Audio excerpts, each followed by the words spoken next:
Hello students, चलो rotational motion जो है उसमें हम लोग समझते हैं moment of force that is torque. पहले भी बतला चुके हैं। देखो वेक्टर जो टॉर्क होगा is equal to vector R cross होता है वेक्टर एफ, क्योंकि यह वेक्टर क्वांटिटी है। इसका मैग्नीट्यूड जो होगा आर एफ साइन थीटा, इसको लिख सकते हैं R sine theta into F, और F sine theta into R, चाहे यहाँ पर एफ साइन थीटा को पहले भी लिख सकते हैं, आर को बाद में भी लिख सकते हैं। थीटा क्या है? वेक्टर आर जो है पोजीशन वेक्टर है, वेक्टर एफ है ना फोर्स वेक्टर है, तो दोनों के बीच का एंगल है थीटा। अब देखो थीटा का वैल्यू अगर 0 डिग्री रखेंगे तो टॉर्क का वैल्यू क्या हो जाएगा? 0। साइन 0 डिग्री का वैल्यू क्या हो जाएगा? 0। अब थीटा का वैल्यू 90 डिग्री रखेंगे तो torque is equal to R into F, that is F into R. यहाँ फिगर बना चुके हैं। ये रिजिड बॉडी है और ये एक्सिस ऑफ रोटेशन है। सपोज करो कि रिजिड बॉडी का कोई यहाँ पार्टिकल एग्जिस्ट करता है, पार्टिकल तो एग्जिस्ट करेगा ही, तो उसका पोजीशन वेक्टर आर हुआ, अब वेक्टर एफ फोर्स वेक्टर हुआ। दोनों के बीच का एंगल, यहाँ पर एंगल देखो, इस एंगल को मत देखो यार, यहाँ पर एंगल देखो, ये दोनों के बीच का एंगल हुआ, राइट।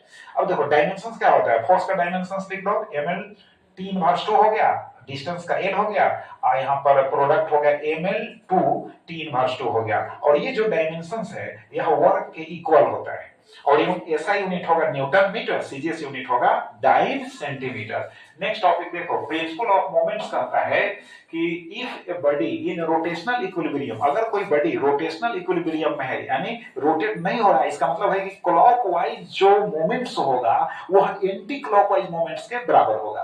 बात समझ गए? तो clockwise moments anti clockwise moments के बराबर होगा।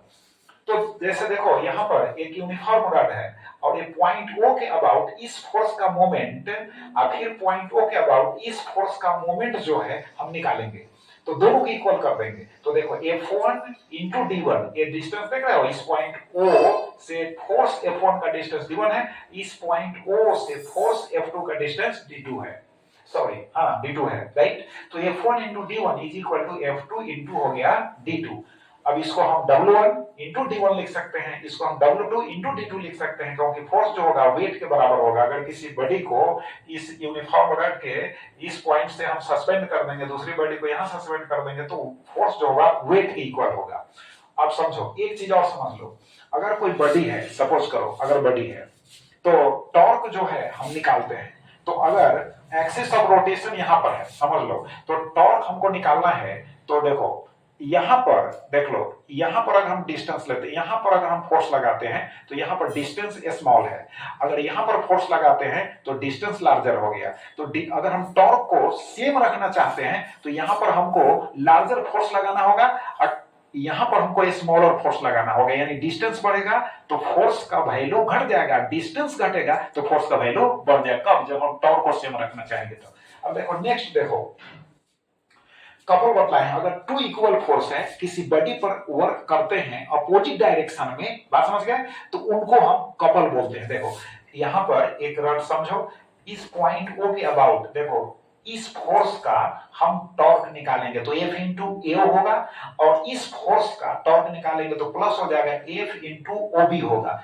अब देखो AO है और ये है ना OB है, दोनों को ऐड करेंगे तो D के बराबर होगा।